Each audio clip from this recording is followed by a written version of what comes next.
Bueno, llega el momento de Ina Fino Génova. Vamos. ¿Pa' qué me invitan? El análisis internacional de Ina Fino Génova. Hablemos sobre hasta dónde se puede retroceder en los derechos y las libertades cuando son los reaccionarios ultraconservadores los que definen la política de un país. Hace una semana, la Duma Estatal de Rusia, la Cámara Baja del Parlamento, hizo un primer pasito para contrarrestar las políticas diabólicas importadas desde Estados Unidos, en palabras de su portavoz, y aprobó en la primera de las 3 revisiones obligatorias y por unanimidad, ojo con eso, un proyecto de ley que prohíbe completamente el cambio de sexo, todos los procedimientos médicos relacionados con la transición, así como la modificación de género en los documentos de identidad. O sea, si eres una persona trans y vives en Rusia, en caso de aprobarse la ley, te van a prohibir las intervenciones quirúrgicas, las terapias hormonales y tampoco vas a poder cambiar tu género y tu nombre en tus documentos de identidad. Y hasta ahora, ¿todo eso estaba permitido? Pues curiosamente, y pese a todo lo que vienen diciendo los medios desde hace años sobre Rusia, que es algo que a mí personalmente me irritaba bastante y por lo que me siguen pasando factura mis odiadores, sí estaba permitido y desde hacía décadas. Están anulando unos derechos que han existido desde 1997, cuando se aprobó la Ley Federal sobre las actas del Estado Civil que permitía la transición de género. Eso sí, se necesitaba un certificado médico que acreditara la transexualidad. En 2018, la OMS sacó la transexualidad del listado de patologías mentales y el Ministerio de Sanidad ruso se planteó excluir a los psicólogos de los consejos médicos que emitían certificados para converger así con las decisiones adoptadas con el organismo internacional, pero como vemos la cosa tomó otro camino. Bueno, ¿y en qué molestó ahora, en este momento, una ley que estuvo vigente desde hace 25 años en Rusia? Bueno, en los últimos años el discurso nacional del Estado ruso empezó a construirse sobre el rechazo a lo que denominan los valores occidentales. Da igual que se rechazase algo tan fundamental como los derechos de las minorías. Todos conocen las leyes discriminatorias hacia el colectivo LGBTIQ. Primero, se aprobó la prohibición de la propaganda homosexual entre menores, es decir, no podías darle un beso a tu pareja del mismo sexo si había o podía haber un menor de edad delante, te castigaban con una multa. De matrimonio gay ni hablamos, claro, impensable. Luego, en noviembre del año pasado, decidieron que la homosexualidad también podría ser contagiosa para los adultos y prohibieron toda propaganda gay, trans y pedófila. Sí, lo mezclaron todo. Y entre adultas, no solo entre menores. Y ahora llega esta nueva iniciativa, luego de años y años de burlas en público de las leyes occidentales que reconocían derechos de colectivos LGBT y trans. Y si bien hace unos años solo se reían de los 5 o 6 géneros que se han inventado por ahí, en palabras de Putin, o de progenitor 1 y progenitor 2, ahora algo que consideraban una anomalía chistosa pasó a convertirse en una amenaza existencial para los valores tradicionales del pueblo ruso. No es nada más que el paso lógico en una deriva que lleva años produciéndose ante nuestros ojos y que culmina con frases como la del ministro Lavrov, considerado hasta hace poco uno de los más moderados, diciendo que en una reunión internacional no fueron capaces de indicarle dónde estaba el baño de los hombres, de los señoros, y que era algo infrahumano. Parece un chiste para nosotros, pero puede calar entre toda esa mayoría del pueblo ruso que nunca ha salido del país. ¿Y puede estar relacionada esta lucha contra la perversidad occidental inhumana con la invasión de Ucrania de alguna manera, te parece? En el discurso a lo interno, absolutamente. La guerra sirvió de excusa para convertir en realidad muchos de los sueños húmedos de los ultras. Tenemos leyes sobre las fake news, sobre el ejército, que básicamente prohíben hablar de la operación especial militar en términos que no coincidan con el argumentario del Ministerio de Defensa y prácticamente anulan la profesión periodística.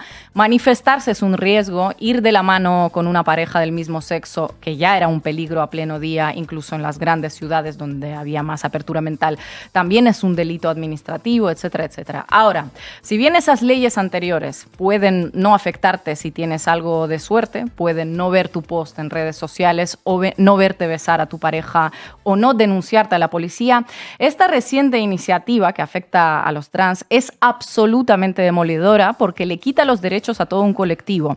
Se les niega la asistencia médica, básicamente, a todo un colectivo entero. Se prohíben operaciones de todo tipo, se prohíbe recetar testosterona a personas trans y como no todos se operan o recurren a terapias hormonales, el cambio en los documentos también se prohíbe.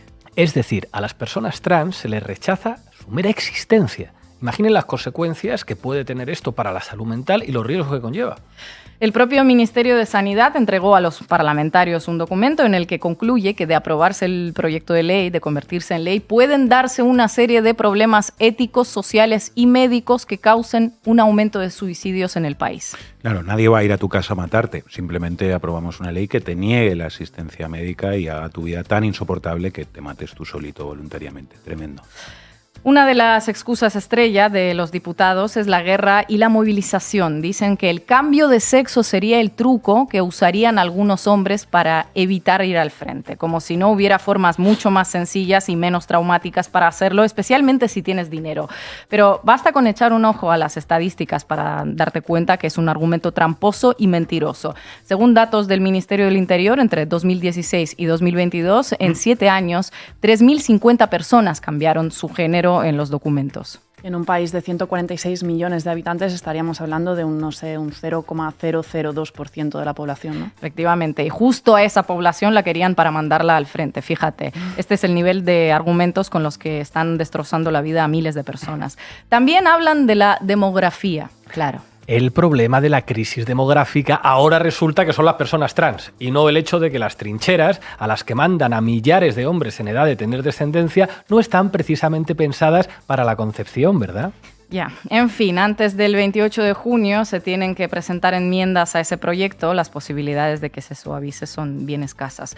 Sabemos que este retroceso no va a ser el último. En un Estado que se percibe como el último guardián de los valores tradicionales y de la familia patriarcal, el feminismo empieza a molestar y mucho. O sea, una verdadera exaltación del casposo, femeninas sí, feministas no. Mientras se ridiculiza el feminismo, al igual que en un momento dado se empezó a ridiculizar la transexualidad, se fortalecen todos los mitos machistas sobre las feministas que van dominando el perverso occidente. Se empieza a construir en el relato oficial esa oposición de las mujeres rusas femeninas y bonitas con las peleonas y horribles occidentales que quieren destruir a la familia, están en contra de los niñitos y además son feas. Para finalizar, les quiero mostrar esta pieza de propaganda que se hizo viral en redes a finales del año pasado, que viene a reforzar esta idea. Un gringo que emprende un viaje a Rusia a por una mujer como Dios manda.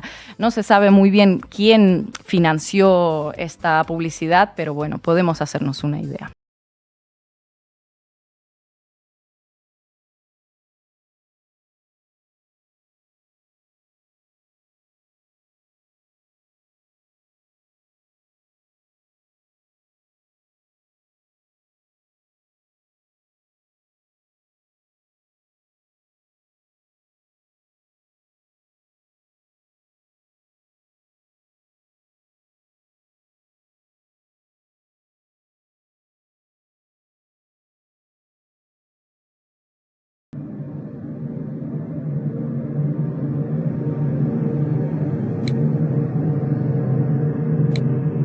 Making an exception only for cisgender women. This is a serious discrimination. What about androgenic? Transsexual, pansexual, transgender women.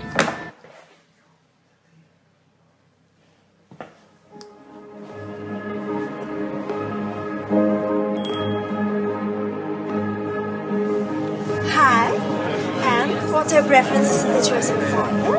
Look, I'm looking for the simplest, just a normal woman.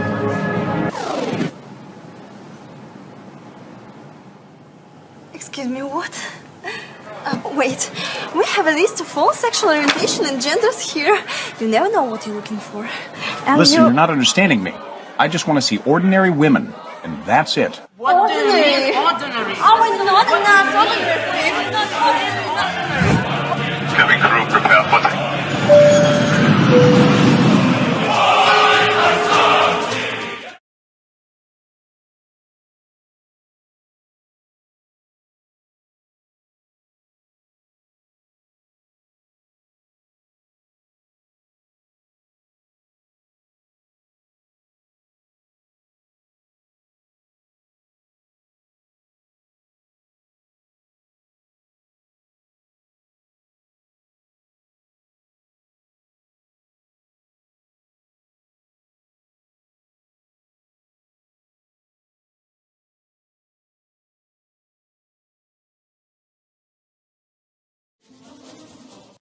Viaja a Rusia para comprarte a una rusa pobre, eso sí, que esté buena, que tenga los ojos azules y que sea rubia. ¡Qué puto asco! Mujeres convertidas en un atractivo turístico y dispuestas a todo. Fijaos además que no hay ni un hombre en esa plaza. Pero los hombres estarán en el frente todos, o no habrá quedado hombres. En fin, esta tendencia, no lo olvidemos, es la que impera ahora mismo en el gobierno ruso. Estos movimientos hacia el ultraconservadurismo no enseñaron la patita hasta hace relativamente poco, aunque algunos analistas empezaron a alertar sobre ello. Pero las ideas que defienden no son muy diferentes a las que viene intentando imponer la ultraderecha en este mismo país y en otros muchos. Y bueno, no solo la ultraderecha, parece que también ciertos sectores de la izquierda, como los llamados rojipardos, y ahora mismo el propio presidente del gobierno en funciones que alerta sobre los agresivos mensajes de un movimiento que tanto dolor, sufrimiento y muerte ha causado en el mundo como el feminismo. No están los hombres para ideas tan radicales, al parecer. El problema no solamente son los rojipardos y el presidente del gobierno. Después, esos sinvergüenzas de la progresía que machacan al Ministerio de Igualdad dirán que nosotros somos pro-Putin. Qué gentuza. Gracias, compañera.